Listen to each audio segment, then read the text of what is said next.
Olá, boa tarde. Muito boa tarde.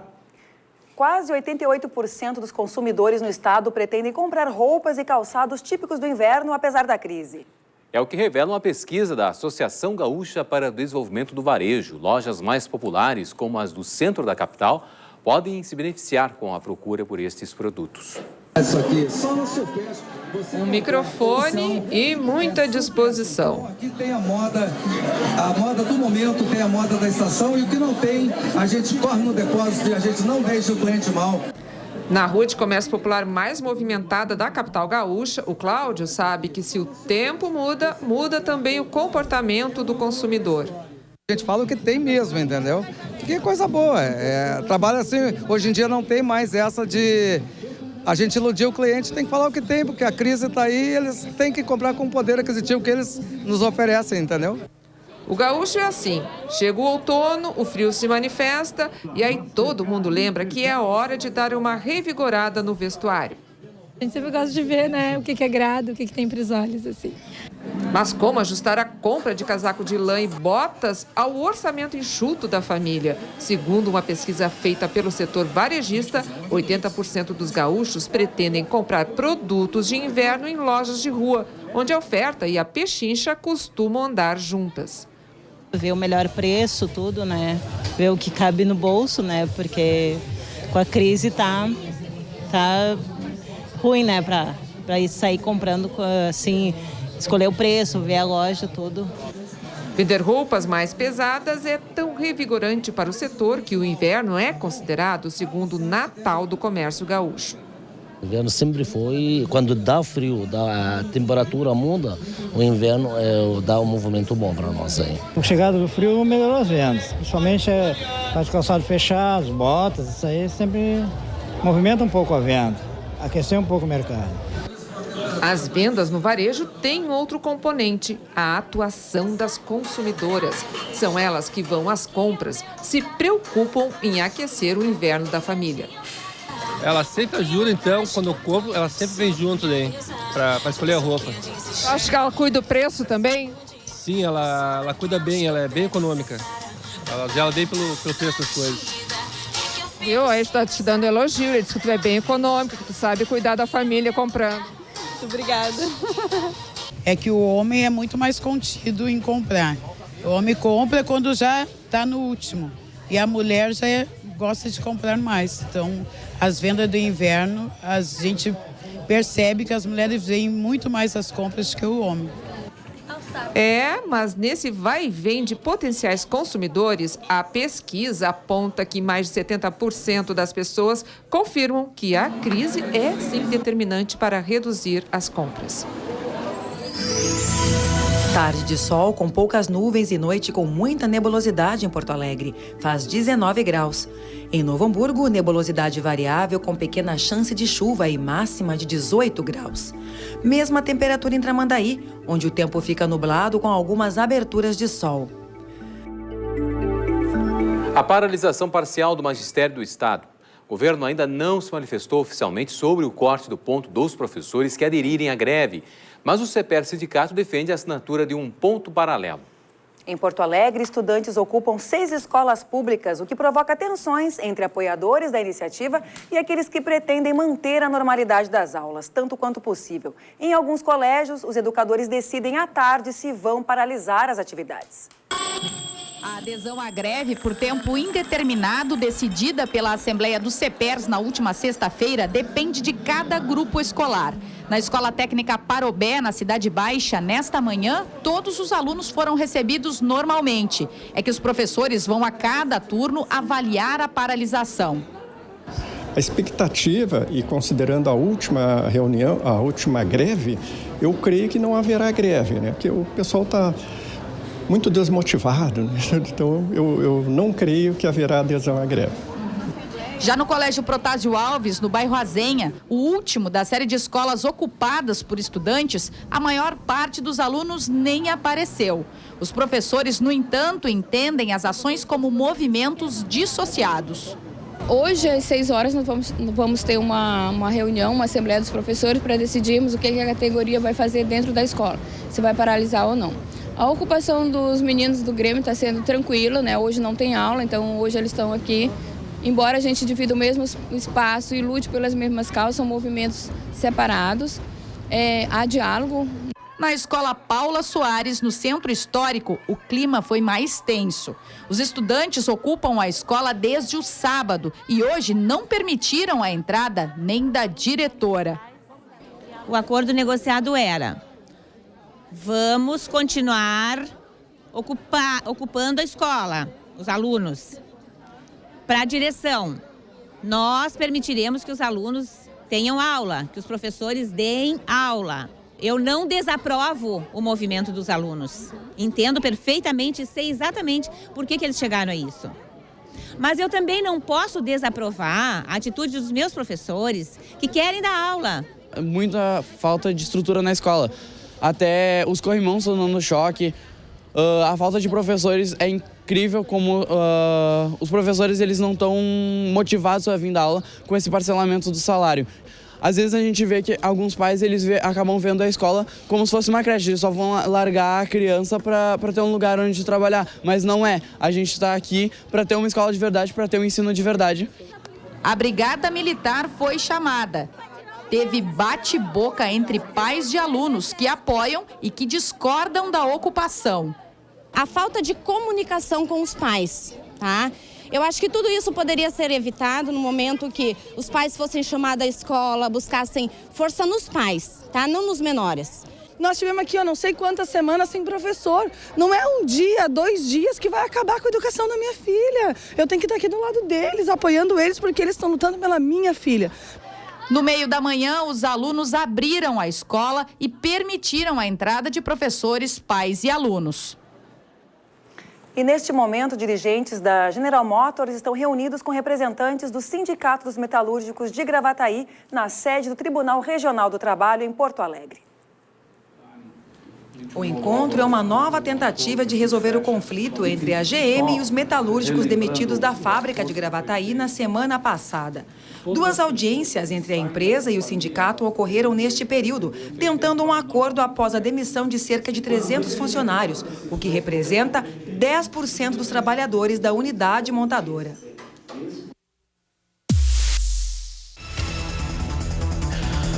A Prefeitura de Porto Alegre está fazendo um novo orçamento para fazer conclusão do trecho de 1.280 metros das obras de pavimentação do corredor de ônibus da Avenida João Pessoa. Até agora, 60% do projeto foi concluído, mas as obras só pararam depois que uma das empresas do consórcio entrou em recuperação judicial. A Prefeitura deve lançar um novo edital para a obra em junho. Até dezembro, os trabalhos devem ser retomados. Com vistas de recuperar as calçadas de Porto Alegre, o Centro Administrativo Regional está realizando vistorias na zona central da cidade. A fiscalização vai até o dia 20 de maio e pretende conscientizar os proprietários sobre a importância de manter as calçadas adequadas. O passeio público, que todo mundo chama de calçada, deveria ter superfície antiderrapante para evitar escorregões, ser feito em material resistente e ter nivelamento uniforme para evitar trepidação. A calçada também deveria facilitar a livre circulação de pessoas com deficiência. Mas, infelizmente, essa não é a realidade no centro de Porto Alegre. Péssimo para se atravessar, cheio de buraco, pode ver ali. E o centro, em geral, está todo ruim. A dificuldade para cegos é uma constante. Eu não era moradora da cidade, estou aqui há 7 anos. Vim para cá, tinha já esse probleminha no pé e só se agravou. A construção, recuperação e conservação do passeio público é responsabilidade do proprietário do imóvel. Hoje pela manhã, a fiscalização da Prefeitura fez uma inspeção nas calçadas do centro da cidade e encontrou várias irregularidades. Caso assim de lajota, faltando, né? Fizeram algum tipo de conserto e não recolocaram. A lajota também está solta, né? Possibilitando a caída e o desequilíbrio das pessoas de idade. E aqui também foi criado um degrau que também há risco de acidentes. Existem várias falhas e é isso que a gente está tentando, então, com esse mutirão, que o proprietário repare a sua calçada em condições de trafegabilidade para que as pessoas possam usar e sem ter prejuízo de cair, de dano, né? Tem várias indenizações que a prefeitura está sendo instada a pagar em decorrência de que as pessoas estão caindo em virtude de problemas na calçada, no passeio. Após receber a notificação, o proprietário tem 30 dias para promover o conserto. Após esse prazo, a prefeitura faz nova inspeção. A multa só é aplicada se o conserto não for realizado nesse prazo. Desde 2014, a cidade de São Leopoldo, no Vale dos Sinos, tem sido beneficiada por um projeto de pesquisa em planejamento urbano de mestrandos da Universidade de Michigan, nos Estados Unidos. Norte-americanos e brasileiros trabalham juntos com um objetivo: melhorar a qualidade ambiental da comunidade leopoldense de Santa Marta. Detalhes na reportagem da TV Fevale, nossa parceira na região. Como tirar uma ideia de pesquisa do campo teórico e trazê-la para a prática? Esta foi a pergunta que estes mestrandos de Michigan, nos Estados Unidos, se fizeram. Todo esse trabalho começou com um simples questionamento: o que a comunidade precisa? A resposta começa aqui, no Jardim Botânico do Parque Imperatriz Leopoldina. 2 vezes premiado nos Estados Unidos, esse projeto agora retorna ao Brasil para fazer uma pesquisa de viabilidade na cidade de São Leopoldo. Serão $25 mil investidos aqui na comunidade leopoldense. A cidade de São Leopoldo foi escolhida devido ao trabalho maravilhoso que as professoras da Escola Santa Marta com o programa Convida, que é um programa de educação ambiental federal, em que nesse programa Convida, a ideia de proteção ambiental é uma ideia em que os estudantes aprendem com o meio ambiente vivido. Então, eles têm que entender o meio ambiente em que eles vivem, e não aquele meio ambiente elitizado daquele parque nacional, não. São melhorias na questão ambiental, mas que vão além. O reconhecimento, a comunidade passa a ser vista de outra maneira, porque ela era muito discriminada. A comunidade percebe o potencial que ela tem para a mudança, para a transformação. Já os norte-americanos responsáveis pela iniciativa têm motivos de sobra para sonharem juntos com a comunidade. Eu estou muito feliz em voltar para São Leopoldo e Santa Marta para trabalhar com as pessoas e continuar desenvolvendo nossa relação com eles. Nós aprendemos muito aqui. Também estamos felizes em dar continuidade em um trabalho em que nós esperamos que de fato melhore essa comunidade. Bom, na cidade que eu vivo, em Detroit, há problemas parecidos, mas também coisas boas, como em Santa Marta. Existe um forte senso de comunidade, mas muitos problemas com violência, drogas, pobreza e desemprego. Então eu trouxe muitas experiências da minha cidade para Santa Marta e estou levando muito de Santa Marta de volta para a minha cidade. O Departamento Municipal de Limpeza Urbana deu início esta manhã à 11ª Semana Cidade Limpa da capital. À tarde, voluntários poderão vivenciar o dia a dia dos garis que trabalham na varrição da cidade. É o projeto Limpeza Colaborativa, que acontece no Largo Glênio Pérez, centro da capital. Quem passar pelo local poderá conhecer a campanha Recicla Poa, que visa ampliar a quantidade de resíduos recicláveis para as unidades de triagem de Porto Alegre. O evento, realizado até o dia 21 em diversos pontos da capital, inclui ainda oficinas, palestras e atividades culturais e de conscientização à população sobre os cuidados com o lixo. Em Caxias do Sul, períodos de sol intercalados com períodos de nuvens e temperatura de 14 graus. Tempo nublado com algumas aberturas de sol em Passo Fundo e máxima de 13 graus. Em Ijuí, variação de nebulosidade e termômetros na casa dos 17 graus.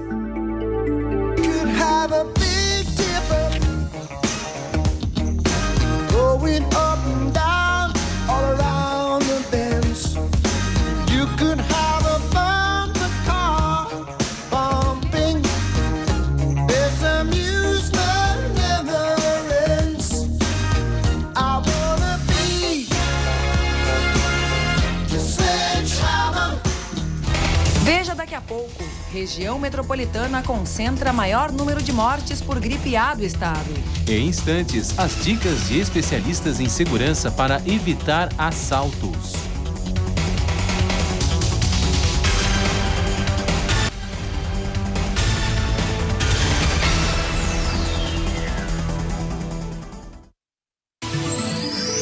A tarde será ensolarada com diminuição de nuvens em Uruguaiana. À noite, a previsão é de muita nebulosidade, faz 16 graus. Em São Borja, tempo nublado com algumas aberturas de sol e máxima de 13 graus. Mesma temperatura em Alegrete, onde o tempo fica parcialmente nublado. O assunto agora é saúde. O Rio Grande do Sul registra 49 mortes causadas por gripe A. No total, foram registrados 254 casos de influenza no Rio Grande do Sul. Os números foram divulgados no final de semana pela Secretaria de Saúde do Estado. A região metropolitana concentra o maior número de casos confirmados. No total, 51% dos casos de H1N1 foram registrados na região metropolitana, seguida da Serra, com 9%, e norte do estado, com 8%.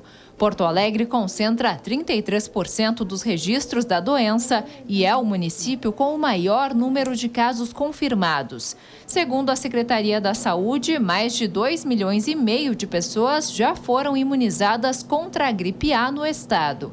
A cobertura já atingiu cerca de 75% dos grupos de maior vulnerabilidade. A campanha de vacinação termina na próxima sexta-feira, 20 de maio. O Banco de Sangue do Hospital de Clínicas de Porto Alegre necessita de doação de sangue de todos os tipos. Os estoques estão em nível preocupante, o que prejudica vários procedimentos. O horário de funcionamento na Rua São Manuel é de segunda a sexta, das 8 da manhã às 3 da tarde e aos sábados até o meio-dia. Os doadores com identidade devem ter boa saúde, além de idade entre 16 e 69 anos. Segurança Pública, uma nova rebelião no presídio estadual de Erechim, no norte do estado, foi registrada no final desta manhã. Ontem à noite, os presos também realizaram um motim que resultou na morte de um apenado. A reportagem do jornal Bom Dia, parceiro da TVE na cidade, traz mais informações sobre o incidente. 2 princípios de rebeliões foram registrados nas últimas 24 horas no presídio estadual de Erechim. Segundo as informações da Brigada Militar, o último deles ocorreu agora, no início da manhã. Os detentos estariam saindo para o pátio no momento que acabaram tomando uma galeria e se desentendendo com agentes penitenciários. A principal solicitação deles é que outros detentos sejam transferidos para os presídios aqui da região. Os grupos que tiveram esse conflito ontem, hoje ainda estavam querendo que a administração do presídio tome algumas providências. Os agentes da SUSEP tomaram conhecimento, houve uma bateção nas portas ali, bastante barulho, mas é para chamar atenção. Não houve nenhuma tentativa agora pela manhã de fuga, alguma coisa assim. Foi só uma maneira deles chamarem a atenção da administração, que eles queriam conversar a respeito dessas pessoas que estão ali, que estão causando um desconforto dentro do presídio.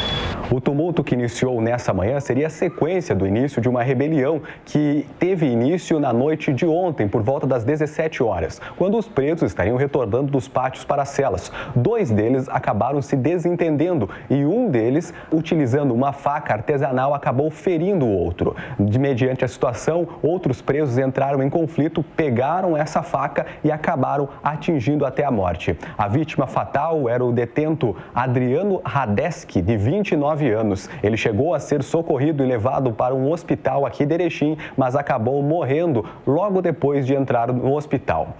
Segundo a Brigada Militar, a situação nesse momento está sendo contida. A SUSEP não informou se os presos serão transferidos. Não há como prever quando uma pessoa pode ser assaltada, mas os especialistas na área da segurança pública sugerem algumas dicas importantes que podem ajudar as pessoas a fugir de uma situação nada agradável. Os detalhes na reportagem da TV Unifra, nossa parceira na região de Santa Maria. Essa estudante já foi assaltada 3 vezes em Santa Maria. O último fato ocorreu na porta de casa. Assustada com tanta violência, a jovem sofre com o medo de sair sozinha na rua, principalmente à noite. Da primeira vez eu não dei bola e continuei saindo. Da segunda também não, mas agora como foram 3 vezes, eu saio na rua até Eu tava de tarde na rua, eu tava em pânico, eu não consigo mais nem andar na rua sozinha, porque eu fiquei apavorada. Meio que um trauma que fica, né? É natural, é normal que após uma situação de violência a pessoa passe por um período, por um momento em que ela vai ficar um pouco mais apreensiva, ela vai ter receios, ela vai ter medo, ela não vai querer sair, ela não vai querer se expor. Isso dentro de um determinado tempo é normal, depois com o tempo a pessoa retoma suas atividades normais. Se isso continuar, a gente começa a pensar num transtorno do estresse pós-traumático. Não há como prever ou antecipar um assalto, mas é possível tomar alguns cuidados para evitar o problema. Segundo os especialistas em segurança pública, a distração das pessoas com o uso do telefone celular nas ruas pode facilitar a ação dos bandidos. Não mostrar que está transportando, que está falando, procurar ficar muito atento naqueles movimentos externos. Hoje nós temos um outro ingrediente na questão do pedestre, são pessoas que andam de carro ou moto e aí se aproximam das suas vítimas que estão caminhando e as assaltam. Então tem que cuidar não só o pedestre, que também está na rua, mas principalmente esses movimentos de carro. Daqui a pouco uma moto passou 3 ou 4 vezes pela pessoa. Para manter os ladrões fora dos estabelecimentos, alguns comerciantes estão recorrendo a grades, barras de ferro e cadeado. Esta farmácia, por motivos de segurança dos funcionários e a pedido dos próprios clientes, atende de portas fechadas. Além da porta e grade, o horário a gente reduziu, já não ficamos mais até tarde. O horário do almoço também a gente fecha. Aos domingos não estamos trabalhando mais. Esse foi já a decorrência para tentar evitar, né? A gente sabe que é difícil, mas se der para evitar, é melhor. As pessoas que têm estabelecimento, se tem um vigia ou mesmo os próprios funcionários, cuidar da movimentação de pessoas estranhas. O indivíduo que vai roubar, normalmente ele faz um estudo do estabelecimento, do funcionamento, vamos dizer, da rotina do local. Percebeu alguma questão estranha, tem que imediatamente acionar a polícia, porque essa situação pode evitar um roubo. Foi inaugurada em Santa Maria a Sala Lilás do Instituto Geral de Perícias. O espaço é destinado para atendimento às mulheres vítimas de violência. A criação desse serviço foi possível graças a um convênio com o Centro Universitário Franciscano. Através do acordo, estudantes de cursos da Unifra poderão realizar as aulas práticas no Posto Médico Legal de Santa Maria. A oficialização do convênio foi realizada na última sexta-feira. Nebulosidade variável em Santa Cruz do Sul e temperatura de 14 graus. Em Santa Maria, muitas nuvens com curtos períodos de sol e máxima de 18 graus. Em Cachoeira do Sul, o sol alterna com chuva rápida e isolada, faz 14 graus. A seguir, 8 escolas da capital disputam a 14ª edição dos Jogos dos Estudantes Surdos de Porto Alegre, realizada na PUC.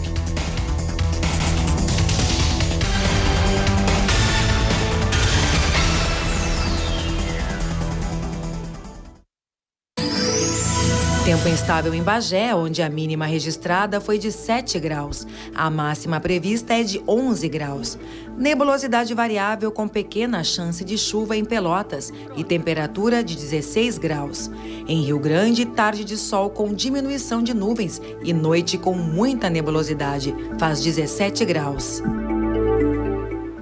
Você já ouviu falar do trabalho da artista Lilian Maus aqui do Canal Aberto? Baiana nascida em Salvador, ela hoje vive em Porto Alegre e expõe trabalhos tanto na capital como no litoral norte, em Osório.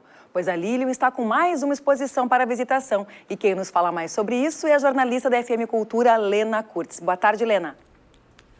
Olá a todos. No comentário de hoje, vou destacar o trabalho da artista visual, pesquisadora e produtora cultural Lilian Maus. A Lilian nasceu em Salvador, na Bahia, em 1983, mas vive hoje entre Porto Alegre, onde faz doutorado em poéticas visuais no Instituto de Artes da URGS, e Osório, onde fica o seu ateliê. A mais recente produção artística da Lilian está em cartaz atualmente na Galeria Pop-Up Aura, na área de expansão do Shopping Iguatemi, em Porto Alegre. São desenhos e pinturas de pequenos e grandes formatos e uma instalação que compõe a mostra O Jardim Sensível. Isso porque a artista gosta de pensar que seus trabalhos formam um jardim que vai germinando e se expandindo em camadas de tempo e memória, com pontos de contato entre o visível e o invisível. Os desenhos da Lilian transitam entre o figurativo e o abstrato e sempre começam pela água, que ela mistura a aquarela, a tinta acrílica ou a óleo e outros materiais que ela vai agregando ao seguir o caminho que o líquido vai percorrendo no contato com o papel. Assim, Lilian vai criando tramados de cores sobre a superfície, formatos orgânicos que lembram flores, musgos, ramas, fungos, verdadeiras experiências sensoriais que a artista amplia na instalação interativa Pintura Rastejante, na qual o espectador pode mergulhar de corpo e alma. A exposição O Jardim Sensível, de Lilian Maus, fica até o final do mês no 2º andar da área de expansão do Shopping Iguatemi, em Porto Alegre, na Galeria Temporária Pop-Up da Plataforma de Arte Contemporânea Aura, que tem o objetivo de diminuir as barreiras de acesso à arte com projetos de ocupação artística. A entrada é franca.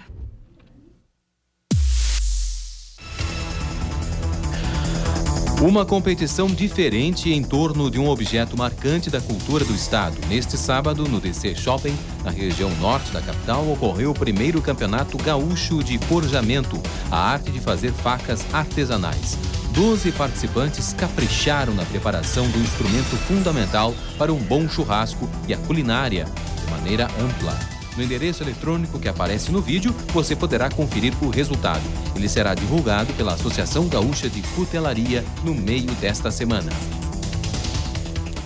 Começou neste final de semana a primeira etapa da 14ª edição dos Jogos dos Estudantes Surdos de Porto Alegre. Nesta fase, 8 escolas da capital gaúcha disputaram jogos de futsal e vôlei no complexo esportivo da PUC. Atletas naquele momento que precede a entrada em quadra, reunidos trocando as últimas estratégias para o jogo. Mas aqui a coisa não funciona no grito, porque todos os jogadores são surdos. Quando o jogo começa, é a linguagem do corpo que vale. Em vez do apito, os árbitros usam um lenço vermelho amarrado no pulso. E o treinador se desespera na beira da quadra para passar instruções. É difícil porque é no visual, né, e através da Libras, e eles têm que visualizar o professor. Mas o interesse deles, claro, é o jogo, né? Então, às vezes, a gente quer passar alguma instrução e demora, né, até chamar a atenção no visual para passar a instrução e dá uma angústia, né? Os jogos acontecem no Centro Esportivo da PUC e são organizados pela Secretaria Municipal de Esportes. Mas muitos voluntários ajudam na organização. O seu Eli já se aposentou e continuou trabalhando. E o estudante de Educação Física foi juiz pela primeira vez. Uma boa química, assim, de gestos que dá para entender. Isso. Não te deu uma agonia, sem vontade de pegar o apito?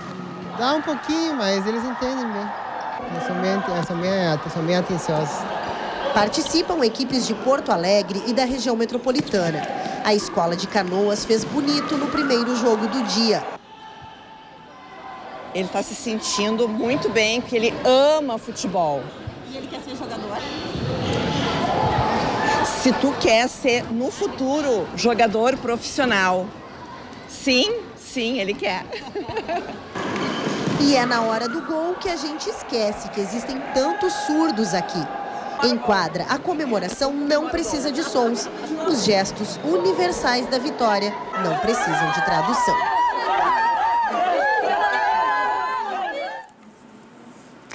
O Canal Aberto volta amanhã, mais informações no Jornal Segunda Edição e na sequência tem plano de jogo. E encerramos o jornal de hoje prestando uma homenagem ao cantor Caubi Peixoto, um dos ícones da música popular brasileira que morreu na noite deste domingo aos 85 anos, vítima de pneumonia. Ao longo dos seus 70 anos de carreira, ele participou de filmes, cantou na noite, nos principais programas de rádio e TV, emplacando inúmeros sucessos. Fica agora com o plano de jogo. Boa tarde. Boa tarde.